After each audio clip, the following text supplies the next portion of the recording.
As the Department of Justice continues to fire honest, hardworking career prosecutors who are just telling the truth about things like Jan 6th and the insurrection, as if federal judges don't know anything about that.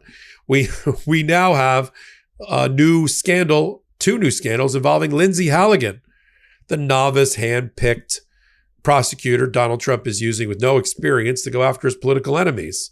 How's that going for him? Not well. She's already stepped into a major issue about whether she's destroying federal public records by the use of a disappearing app, a communications app called Signal. And we also have a judge in South Carolina who's going to decide whether thumbs up or thumbs down Lindsey Halligan lives or dies as a prosecutor. And the judge has issued a new order that should give the Department of Justice for Donald Trump and Lindsey Halligan heartburn. At least they're not going to be sleeping well at night based on what the judge has requested. Get delivered to her front desk, her desk in her chamber by Monday morning. We cover it all on Legal AF, the podcast, and here's a clip. So Lindsey Halligan's in trouble. We got another Signal Gate where she used a disappearing messaging app on federal records to I got excited, to communicate with a reporter, Anna Bauer, which has led to a new brewing lawsuit about her use of a disappearing app on federal records, a motion for gag order about her going to the press, and then we've got this motion to disqualify. 2 of them have been consolidated and sent off to South Carolina with Judge Curry, and she issued a new bombshell. I mean, there's more packed into one paragraph, and I have it here from Judge Curry. I was like, oh, this is going to rock their world. Catch it. Prosecutor to prosecutor. I love trolling Karen. Catch us up on Lindsey Halligan. I mean, I would say being a prosecutor is most analogous to being a surgeon, because you literally have someone's life in your hands. You are given this awesome power that you can take away somebody's liberty and you can put them in jail. I mean, obviously the judge is the one who does it, but you're advocating for it. You're filing documents about it. You're presenting evidence about it. It is one of the most awesome powers that any human can have. And so you have to exercise that power gingerly, with humility, and you have to learn a lot. It's not like you just jump in and like a computer can do it and you say, oh, Michael Popok did something. Okay, I'm just going to plug this information into the computer and spit it out, and then we process him. No, this takes judgment. It takes experience, in the same way that you wouldn't just drop someone who just got out of medical school into surgery, or you wouldn't get someone who's a trained podiatrist to now suddenly become a neurosurgeon and do brain surgery. And that's essentially what they did with Lindsey Halligan. Never been a prosecutor, never been trained to be a prosecutor. And frankly, she didn't even go through the normal training you would go through when you became a prosecutor. She was like an insurance lawyer or something. And they appointed her, and the next day she was in the grand jury presenting one of the most important cases, frankly, a former U.S. attorney, former FBI director, and also the current attorney general of the state of New York. And so she is not qualified to be a prosecutor. Let's just put that aside. And frankly, we know that not because of anything I'm saying, but because so many career prosecutors resigned in protest because of the fact that she was appointed and that she brought this case. And so she's got a lot of problems there.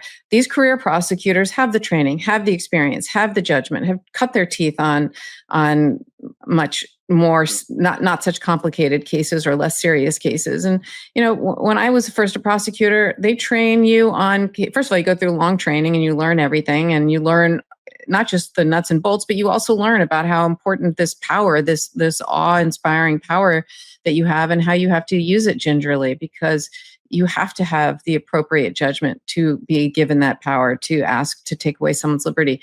But I did like shoplifting cases. My first trial, one of my first trials was a guy, we called it a token sucking case. This is how long ago it was. In New York City subways, they used to have these little tokens. Now they have Metro cards, and they're getting rid of those. Now you just do it with your computer. I mean, with your device, your cell phone. But they had these little New York City tokens. They were the size of a coin, and you put them in and you go through, and people would sit there and literally suck the tokens out and steal them and sell them.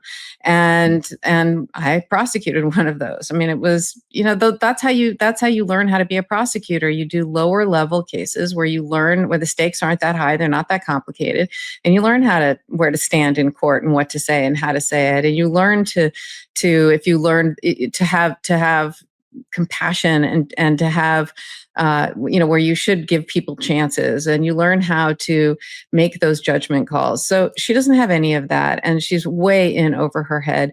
Aside from that, she's unlawfully appointed, right? I think she's going to get tossed just like the California U.S. attorney and just like the Nevada U.S. attorney, who have been unlawfully appointed because Trump is trying to cram them in a way that he's not permitted to. So I don't know what's going to happen to those indictments as a result, but she doesn't have the experience. She doesn't have the judgment. I think it's going to come back to haunt her. She got the indictments, great, but can she keep the indictments? Can she keep the cases going? Can she get a conviction? Can she get the judge to rule in her favor? Can she sustain appeal? She's got many hurdles, but she got the indictment. That's not so hard to do. And I think she's got big, big problems ahead, in addition to what you were just talking about, which is one of the things that shows she doesn't have the experience, is she's using Signal to send messages to Anna Bauer, who is a reporter that you interviewed and did a great interview of, Popok, to discuss prosecutions. You're not allowed to do that. But on top of that, she has them set to disappearing mode, which again, you're required to preserve public record, especially as a prosecutor. When you start talking about disappearing mode for a prosecutor. I mean, it's just crazy. You have to keep a record of all these things for the very reason that there is going to be an appeal, for the very reason that you are given this. And I can't emphasize enough how enormous this power is that you are given. Little old me, I'm nobody. I'm just a person, right? Who's given this authority, this power. I had to swear an oath to the Constitution of the state of New York to be, and being appointed an assistant district attorney. And it's drilled into you that you are given this incredible power that you have to exercise with incredible judgment, incredible integrity, ethics, and she just doesn't have any of that. And what are you saying, Karen, that in the 3 hours that she became a federal prosecutor, having never been one, that was not inculcated? Those values were not instilled in her as Donald Trump swore her in and then told her to go get the indictment the next day? That they forgot that part? I mean, just the fact that she had to be the one to go into the grand jury. She could have been sworn in as U.S. attorney and said, you know what? Okay, I'm the U.S. attorney. I'm going to give you Assistant United States Attorney Jane Smith. You go in, who has the experience. You know how to present a case to the grand jury. You do it. She couldn't get a single prosecutor in that office to do it. No one would do it but her. That's highly unusual, to have the United States Attorney be the only one in the grand jury, to be the one to present the case, not because they don't, again, I'm sure if we look, you'll find other cases that U.S. attorneys have presented, but not because no one else would. That is highly unusual, highly suspect, and I think should send major, major red alarm bells off, because this case has no merit, and it just was done in a way that doesn't pass the smell test. So it's just nuts what's going on. Judge Curry, who's a senior status judge in South Carolina, who got referred to the case outside of Virginia, Eastern District, because of potential conflict with the judges there over the appointment of the future U.S. attorney if Halligan is bounced. She issued an order, and listen to this. She not only doesn't refer to Lindsey Halligan by name nor by title, but here's what she did. Here's what she said. She said, basically, I'm handling the motion to disqualify, which has to do with a statutory interpretation of undisputed facts about how Lindsey Halligan got the job. This she could do on briefing, let alone not really needing new evidence. But the judge says, no, I'm not going to rely on media reports about what happened in the grand jury room. Here's what she wants. The government is directed to submit on Monday at 5:00 for her review in her chambers all documents relating to the indictment signer's participation. Halligan's now been reduced to the indictment signer in the grand jury proceedings, along with complete grand jury transcripts. In-camera review is appropriate because there's a grand jury proceeding, and I got to keep it secret. So there's been a lot of like speculation. Why does she need that? Is she setting up Lindsey Halligan? I have a theory. It has to do with remedy. It has to do with she doesn't need the grand jury, doesn't need the confirmation that Lindsey Halligan by herself handled the indictment process. Although we don't really know what happened behind closed doors. We saw more than one person go in. I think she was there with Meg Cleary, who since got fired, and others. She doesn't quite know. I think she wants to be, all right, gotcha. You did the presentation, because what the parties are asking for, Comey and Letitia, what they're asking for is to have the indictment bounced along with Halligan. So if she didn't really do it, is there a way, even though she signed the indictment, is there a way to preserve the indictment if she bounces Halligan? But that's my theory. What do you think? What do you make of Judge Curry's out of the blue order from today?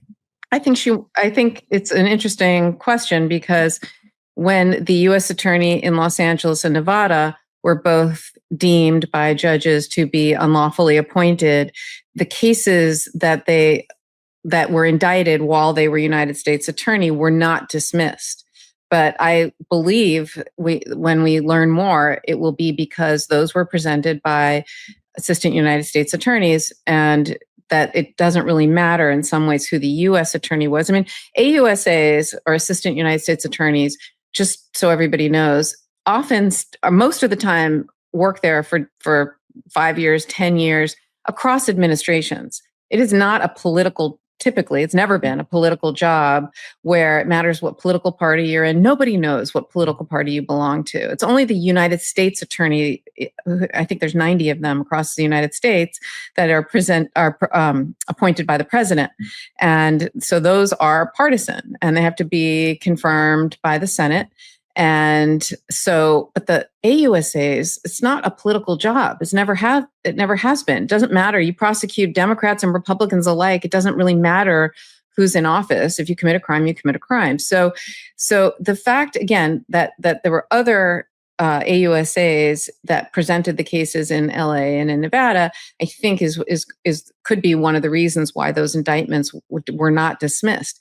Halligan is the one who presented these cases on her own. She not only, and when I say presented the case, means she went into the grand jury. She spoke to the grand jurors. When you present a case to the grand jury, you call a witness. The witness swears to tell the truth. They testify, and you ask them questions, and they have to give you enough answers that you make out probable cause or reasonable cause to believe or probable cause to believe that a crime has occurred. And you have to make out all the elements of the crime. You don't have to tell them every single thing that's ever happened, just enough for, they call it a prima facie case, that a crime occurred and the elements are met. And then you ask them to vote on an indictment. And so on certain charges, and then you present that to them. And she presented 3 charges. They rejected one and came back with 2 others. So with the 2 of the 3 that she presented. So that's why I think she wants to know this information, because again, it's unusual that the AUSAs in the office, the career prosecutors, the ones with experience, aren't the ones who presented the case. She presented the case herself, as she is not just the U.S. attorney, but also the AUSA prosecuting the case. If she wasn't validly appointed, she's not allowed, she has no authority, she has no power. She can't go into the grand jury and seek an indictment. That means the indictment is dismissed. Now, that has serious ramifications for Jim Comey, because the statute of limitations was about to run. And that's, I think, the next day. So if that case gets dismissed, I don't think they can bring that case again. Attorney General Letitia James is a different story, because I'm not sure when her statute of limitations runs or ran. But that one, potentially, if the judge does determine the same thing and dismisses it without prejudice, that can then just be re-indicted by somebody else. Now, the question is, will the judge dismiss it with prejudice so that you can't do that without prejudice, or not dismiss it at all and say it's like California and Nevada, even though the United States attorney is invalidly appointed, I'm not going to dismiss the indictment. So we don't know what's going to happen. Look, those 2 indictments are a piece of crap. and they should be superseded with a superseding indictment anyway. But this goes to the heart of the matter. Is Lindsey Halligan appropriately appointed or not? And then we'll let the chips fall where they may about the various indictments or ability to prosecute them. But you're right, what you said at the top of the segment, which is no self-respecting career prosecutor. How sad is it that she heads an office where no one from the Eastern District of Virginia, no career prosecutor that's left, they fired many of them, will stand side by side with her on any of these cases. She had to reach out to some prosecutor in Missouri for the Letitia James case and some prosecutor in North Carolina to go before the Eastern District of Virginia judges. And to answer the question that came up in the chat, Judge Curry's only handling the motion to disqualify. Everything else in the case is Judge Nachmanoff for James Comey, a Biden appointee, and Judge Walker, another Biden appointee for Letitia James. We have a full-length podcast called Legal AF. We do it twice a week on Wednesday and Saturday at 8 p.m. Eastern Time on the Midas Touch Network. Commercial-free versions over on Legal AF Substack. We sit at the intersection of law and politics, so you don't have to. On Saturdays, I do the show with Ben Meiselas. On Wednesdays with Karen Friedman at Knifilo, and then hot takes like this about every hour somewhere in the Midas or Legal AF universe. Help us download, listen to the audio version on Spotify and Apple. That keeps us in the top 50 of all podcasts in news and the number one law and politics podcast. Same thing with YouTube. Keep us in the top 20, top 30 in YouTube. And it's important because the bigger we are, the more street cred we have, the more newsmakers and interviews we can do, the more analysis we can do, the more contributors we can do, and keep this whole big blue ball spinning. It's all because of you. So until my next report, I'm Michael Popak. Can't get your fill of Legal AF? Me neither. That's why we formed the Legal AF Substack. Every time we mention something in a hot take, whether it's a court filing or a oral argument, come over to the Substack. You'll find the court filing and the oral argument there, including a daily roundup that I do called, wait for it, Morning AF. What else? All the other contributors from Legal AF are there as well. We got some new reporting. We got interviews. We got ad-free versions of the podcast and hot takes. Where? Legal AF on Substack. Come over now to free subscribe.